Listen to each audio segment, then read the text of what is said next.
तुम अनुभव ऊपर हाथ उठे देलु बे तो बड़ा भाई ऊपर को तू हाथ उठे देलु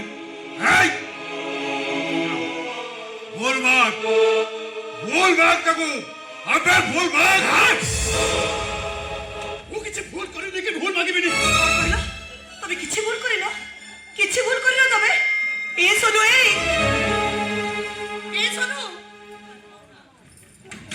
पिला बेले तुमर ए कोड़े हाथटा को धरी तुमर ए भाईटा तुमको ठुकु ठुकु बट्टा चलाइबा सिखै जति ए आखे देखिछि धूली खेल माटी का दो हेले तुमरे असुर हाथटा को नहीं दो भाई के देखे को ए भाई हाथरे मोर कुकु लगी छी तुमरे ए भाईटा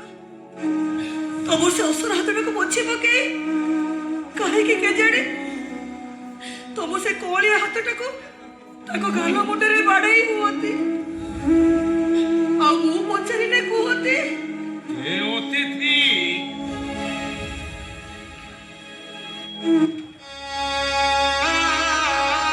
ओ भाई हाथर माड़ गुड़ाक मते भारी मिठा लागु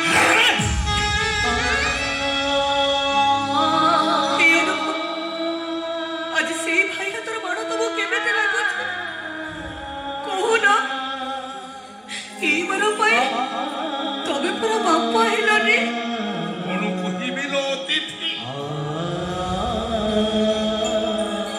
दुख दणेबी कहा छुआको पई दो आधार आनिली आधार खाइला छुआ सुनो तो सुनो तुम भाई को कथा तुम्हें सुनो चा ए सुनो ए आज से भाई ऊपर को तुम्हारे हाथटा तुम्हें उठे पालो के नहीं खाली हाथ तो उठाइছি तुम भाग्य बोलो तुम दीटा को गोला धक्का दे गुरु बाहर करे तुम दीटा हो मो सुख पथर कोंटा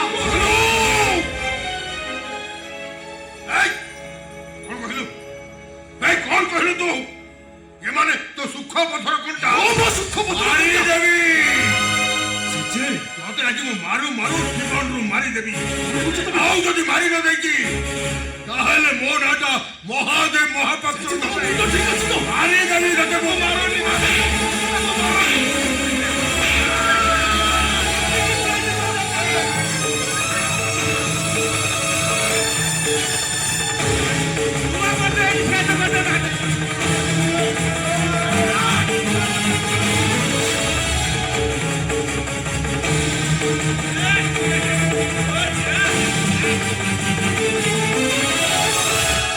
घर भीतर जीवा पूर्व अंत थोड़े देखे जाओ तुम कहा पाद दे जाऊच आ तुम स्त्री घरे नपसर मुंडर चाल बाजिले एथि मु जानी पारुछि एटा स्त्री नुहे कुकु एटा गोटे नाकुड़ी शट अप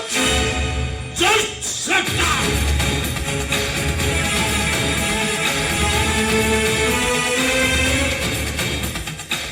मसड़ी रोतबा गोटा पिछाची नहीं मत एडवाइस दबो कुकु सुनो गोटे वर्ष मसड़ी रहिला परे तमे हबो ए घरर बड़ बहु अब बड़ भाउज ए तको मु कबे पसंद करे ना ए घर को आसीबा पूर्वरु तमे भी त मरि परलोनी ट्रेन के जाई पर तो बेसो भी जाई पर ताले रच लगे आत्महत्या कर पर आई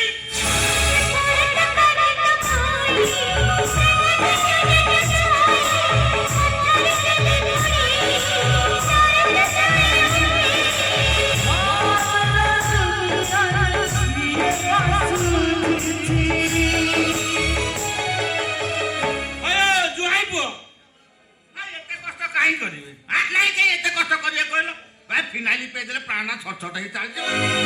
फिनाइली आनी बाबा फिनाइली पेजरे सब पोक मरी जिवे आ पोक थिबे जे अलिया सालु वालु हेबे बेस्तवा दरकार ने मु फिनाइल ले जाऊ ए जाबो बनो अबे डरो बे तबे माने धर्म गुडी के डरो अबे देखो भाई का वचन केमिति सत होबा को लागिलानी ए बड़ देउलरु पत्थर खसलानी पतित पावन बानाटा उड़ी गलानी आनंद बजार रे आनंद लाहिबे आनंद मो इंद्राणी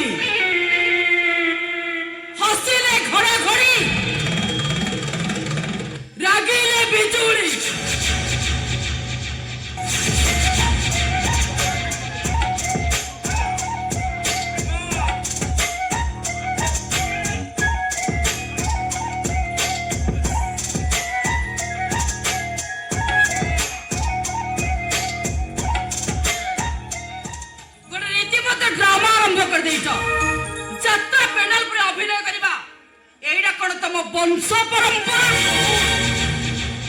ସୋନୁ ଏଗୁଡାକ ଡାଇଲଗ ମିସ୍ କରୁନାହାନ୍ତି ବସି ଯାଇଛନ୍ତି କ୍ୟାସ୍ ତ ଭଲ ଧରୁଛନ୍ତି ଏଇଠି ଠିଆ ହେବା ଗୋଡ ହାତ ପିନ୍ଧିଲେଣି ତମକୁ କଣ ଦେଖାଯାଉନି ନା ତମେ ଅନ୍ଧ ହେଇଗଲଣି ଓ ଜାନୁ ତମ ପାଦ ଦିଟା କେତେ କୋମଳ ସେଇଟା କଣ ମୁଁ ଜାଣିନି 2 ମିନିଟ ଠିଆ ହେଲେ ତମେ ଜମା ସହିପାରିବ ବାହାଘର ପୂର୍ବରୁ ଲଜ୍ ବାର୍ ଆଟେଣ୍ଡ କଲା ପରେ ମୁଁ ପୁରା କେତେ ଥର ତମ ପାଦରେ ତେଲ ମାଲିସ କରିଦେଇଛି ତାହେଲେ ନ ଯାଇଲେ ଠିଆ ହେଇ ରହିଛ କାହିଁକି ଏ ଭାଇ ତମେ ଭାଉଜକୁ ଟିକେ ଭିତରକୁ ନେଇଗଲ ଆରେ ନୂଆ ଭାଉଜଟା ମୋର ଚାଲି ଚାଲି ଥକି ଯାଇଥିବେ ତାଙ୍କୁ ଟିକେ ରେଷ୍ଟ ଦରକାର ନା ନାହିଁ ଆରେ କେମିତି ରେବି ମାନେ ତୁ କଣ କିଛି ଦେଖିପାରୁନୁ କଣ ଘର ଭିତରକୁ ପଶିଲା ବେଳକୁ ଶଙ୍ଖି ବିଲେଇ ମାନେ ବାଟ ଓଗାଳିଲେ ଏ ବାପା ଜୁଆଇବୁ ନାଇଁ ଏତେ ବଡ଼ କଥା ପଦେ କହିଲ ମନକୁ ପାଇକି ବଳିଲା ରେ ବାପାରେ ଏ ଭୂତ ଭୂତୁଣି ମୋ ଚାହିଁକେ ଘର ଭିତରକୁ ଗଲାଣି ଏହାର କିଛି ପ୍ରତିକାର କର ତା ନହେଲେ ତମ ଦି ଜଣଙ୍କର ରାମ ନାମ ସତ୍ୟ ହେ ହରି ନାମ ସତ୍ୟ ହେ ହେଇଯିବରେ ନାଇଁ ବାପା ମୋ ସ୍ୱାମୀର କିଛି ଅଘଟଣ ଘଟିବା ପୂର୍ବରୁ ମୁଁ ଏ ଦିଟା ଭୂତୁକୁ ଏ ଘରୁ ବାହାର କରିଦେବି ଆଉ ତା ନହେଲେ ମୋ ସ୍ୱାମୀକି ନେଇ ମୁଁ ଘର ଛାଡି ଚାଲିଯିବି ଆସକୁ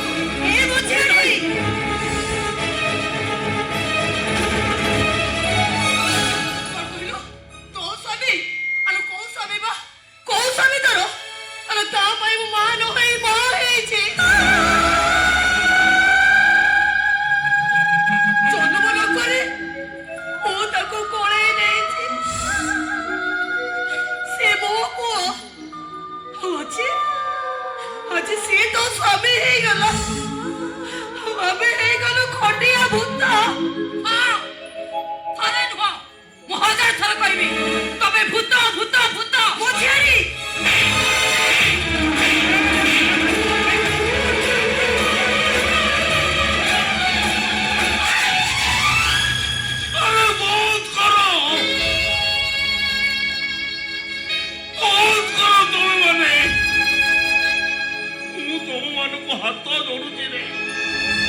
ମହାଭାରତ ଯୁଦ୍ଧ ବନ୍ଦ କର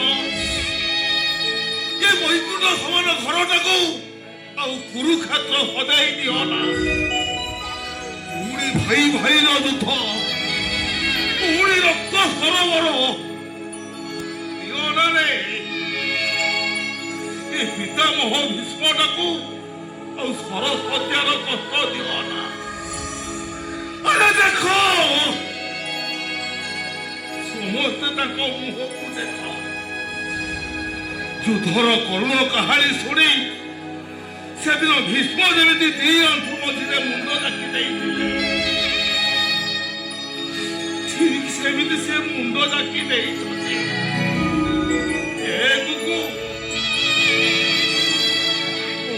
ପରା ଏ ଘର ଛାଡି ଚାଲି ଯାଅ ନା କି ଆମମାନଙ୍କୁ ମଶାଣିକୁ ପଠାଅ ନା ମଶାଣିରେ ଭାରି ଡର ଲାଗୁଛି ରେ ତୁମମାନଙ୍କ କଥା ମୋର ଭାରି ମନେ ପଡୁଛି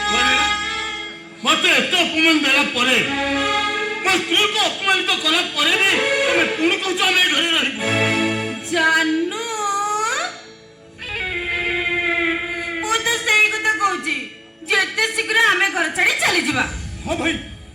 ଏବେ ହିଁ ଆମେ ଘର ଛାଡି ଚାଲିଯିବା ଗୋଟାଏ ମୁହୂର୍ତ୍ତ ଏ ଘରେ ରହିବାନି ସେମାନେ ଘରେ ରୁହନ୍ତୁ କି ମରନ୍ତୁ ସେଥିରେ ଆମର କିଛି ଯାଏ ଆସେ ନାହିଁ ଆରେ ଯାଅନି ରେ ତମେ ମାନେ ଏ ଘର ଛାଡି କେହି କୁଆଡେ ଯାଅନି ଆରେ ମୁଁ ତମମାନଙ୍କୁ ହାତ ଯୋଡୁଛି ରେ ଏ ବୁଢାଟାର ଛାତିର କଲିଜାକୁ ତମେ ଭାଗ ଭାଗ କରିଦିଅନି ଭାଗ କରିଦିଅନି ତମେ এই গুকু আমি যদি ভুল করেছো তাহলে কো আমি কোন কলে আম ভুল সংশোধন হবো এই মৌসা মু তো হাত ধরছে মৌসা তুমি ঠিক এমানকু বুঝাই দিও এবারে আমারঠারু অলগা ন হুଅନ୍ତୁ এবারে আমাকে ଯୋଉ ଦଣ୍ଡ ଦେବେ ଆମେ ଦି ଜଣ ଆମେ ଦି ଜଣ ସେ ଦଣ୍ଡକୁ ଗ୍ରହଣ କରିବାକୁ ରାଜି ହଉ ହେଲା ବଡ ଝିଅ ହିସାବରେ ତମ ହାତ ଧଇଲୁନି କଣ ଗୋଟେ ଫାଇନାଲ କରିଦେଲା ଆଉ କାହିଁ ହଁ ଫାଇନାଲ କନ୍ଦା ଏମାନେ ତତେ ଅପମାନ ଦେଇଛନ୍ତି। ହଁ ବାପା। ହଁ ବାପା କାହିଁ କାନ୍ଦ ମନା କରୁଛି କାନ୍ଦିବୁନି। ହଁ ଆଉ ଯେ ଶ୍ୱଶୁର ମୁଣ୍ଡ ଜାକିଲେଣି ଯେ ମନା କରି ମୁଣ୍ଡ ଜାକିବେନି ହେଲା। ହଁ ହଁ ବ୍ୟସ୍ତ ନା ତୁ ମୁଁ ଗୋଟେ ଫାଇନାଲ କରିଦେଉଛି ଆଉ। ଏଇ ଜୁଆଇବ ତମେ ବି ଅପମାନିତ ହେଇଛ। ପରିଷ୍କାର ପରିଷ୍କାର ଭାଇ ସାନ ଜୁଆଇବ ଆଜ୍ଞା ତମେ ବି ହଁ ଘୋର ଘୋର। ତେଣୁ ମୋର ଫାଇନାଲ କଥା ହେଲା ହଁ ଏ ଦି ଜଣଙ୍କ ମୁହଁରେ ପ୍ରଥମେ ଚୂନ କାଳି ବୋଳା ହବ। ବେକରେ ଜୋତା ମାଳ ପଡିବ। ଏ ଦି ଜଣ ଘୋଡା ଭଳିଆ ଆଣ୍ଠେଇବେ। ମୋ ଝିଅ ଜ୍ୱାଇଁ ତାଙ୍କ ପିଠି ଉପରେ ବସି ଗାଁ ପ୍ରସେସନ ହେଲା ପରେ ତାପରେ ଘର ଭିତରୁ ଯିବେ।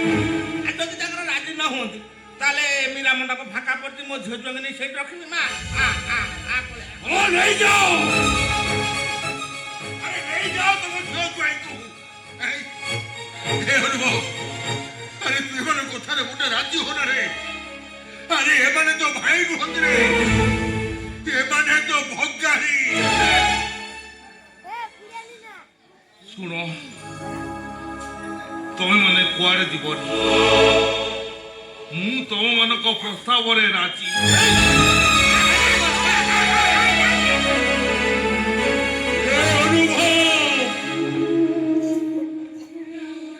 আরে তুই মরিস না দেবতা।